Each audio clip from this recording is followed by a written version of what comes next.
We were quiet for a very long time. I mean, we really didn't show very much of Alan Wake, and it was amazing to see so many people following Alan Wake.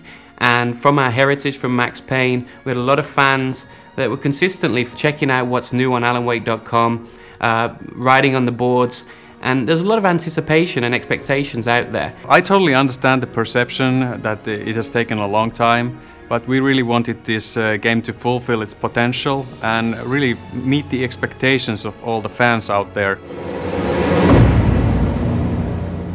We've done an endless amount of research on this title. So the background research has been meticulous.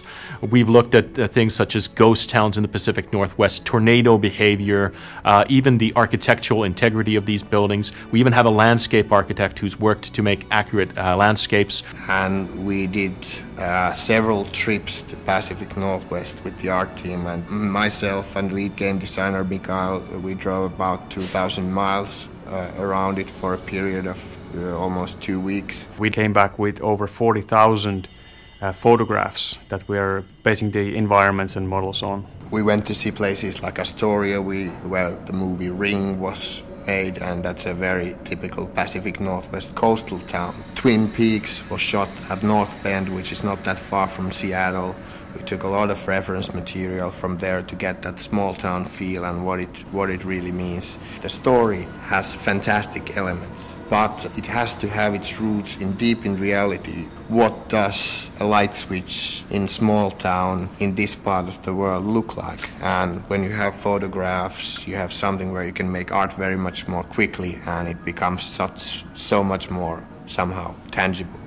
We've looked at star maps to make sure that the stellar constellations are correct in the night sky. So there's a lot of intricate detail. Not everybody will realize these individual details, but I think they come together to form a whole package that's just a living, breathing, credible world. One of the most impressive places we went to in Oregon was Crater Lake. I remember the moment when I walked on the edge of the cliff. I wasn't expecting much. I have to say my jaw dropped because the water was so blue, huge, absolutely blue screen blue. This location was the inspiration for Cauldron Lake, which is very pivotal to the story. There even is a lodge on the edge of the Crater Lake, and we have our own version of the Cauldron Lake Lodge. The technical requirements of such a big game mean that there's very few off-the-shelf solutions that you can purchase to achieve the vision of the creative guys. As such, we've needed to build our own tech from the ground up. There are some great solutions out there like Unreal Engine and Havok, but none of these would have provided what we needed. A great example is with the Havok physics engine. We've taken that, it's a really great piece of software, but it doesn't go as far as we need it to go. For example, Havok includes an off-the-shelf vehicle solution, but we needed to take that and rework it from the ground up to provide the feeling that we were looking for. When I got to see some of the materials Saku showed me of Alan Wake, that actually hit me that we can do pretty much anything with this game. Sort of like we can light it as we like, we can use the cameras we ever want, we can pretty much do everything with the Remedy game engine because it's so incredible.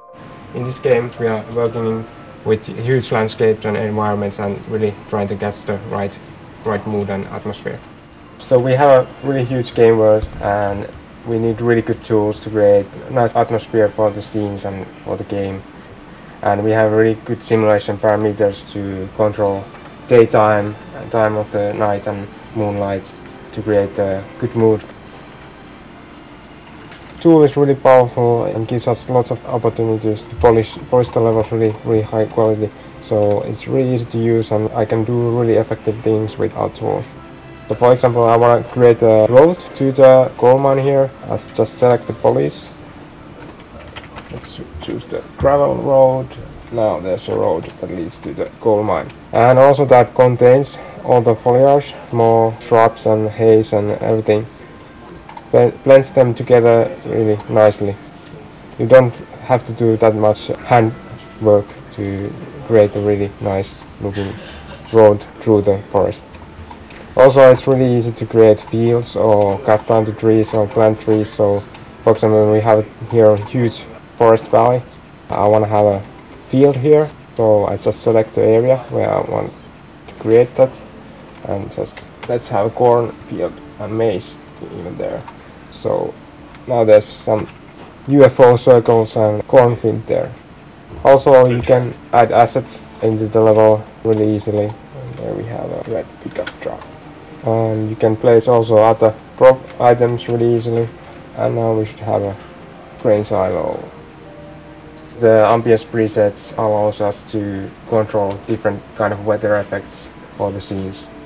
So we can control the fogginess of the levels, how far you can see, also different kind of other weather effects like the cloudiness, making the scenes look really nice. And also we have a lot of control over the different kind of post-process effects to make scenes look even better. Oh, it's really dark and creepy night now. With the first games that I worked on, Max Payne 1 and Max Payne 2, we were really limited by a lot of the tool set and the ways of delivering the story and the environments. With the Xbox 360, we're able to harness a lot more power, and we have a uniform platform, so we don't need to worry about a lot of the compatibility issues that we did with the first Max Paynes. What we do have, for example, is this large 100-kilometer space that we can stream, and a lot of the fidelity of the graphics and the audio bring the world to life. So we're getting closer and closer into areas where graphics are no longer such an issue, or lighting is no longer such an issue. It becomes more about artificial intelligence. It becomes about the delivery and the acting of these virtual actors, and more about being able to cross that uncanny valley of you have somebody who looks awesome or looks very realistic, but are their reactions always going to be as realistic as you want them to, and so forth. So I think the challenges are changing as we go forward. Artificial intelligence is a very broad term used to describe a whole variety of different issues. For example, if you think about what a monster needs to do in the game, it needs to perceive the world, it needs to figure out where the player is, figure out tactics of how to approach the player and how to attack him or flee from him or dodge behind cover or do all the other various things that make it feel like there's some intelligence in the bad guy's head, which is a very big task. Take, for example, a typical enemy in the game, a Taken. It will probably start out with a concept, one of the concept artists, and it will go through to a modeler who will build the mesh for it, which will then be mapped to a set of bones, which is like its skeleton that it uses for animation. That'll go further to an animation team, which will build up a set of animations for it. The animation program will help implement those animations. And finally, when this mesh and the animation set is ready to go, its behavior is set up by another programmer, an artificial intelligence programmer. And finally, it can be placed by the level designers in the game. The level will then get converted to what we see on the disc, and then more programmers further translate what's on the disc to what you see on the screen. So my job is basically to take all the animations that the animators give me and put it all together. So I'm sort of a spindle in the middle of the net, making it all work. I first get a rough version from the animators. I use that to plug it into the game, make everything work.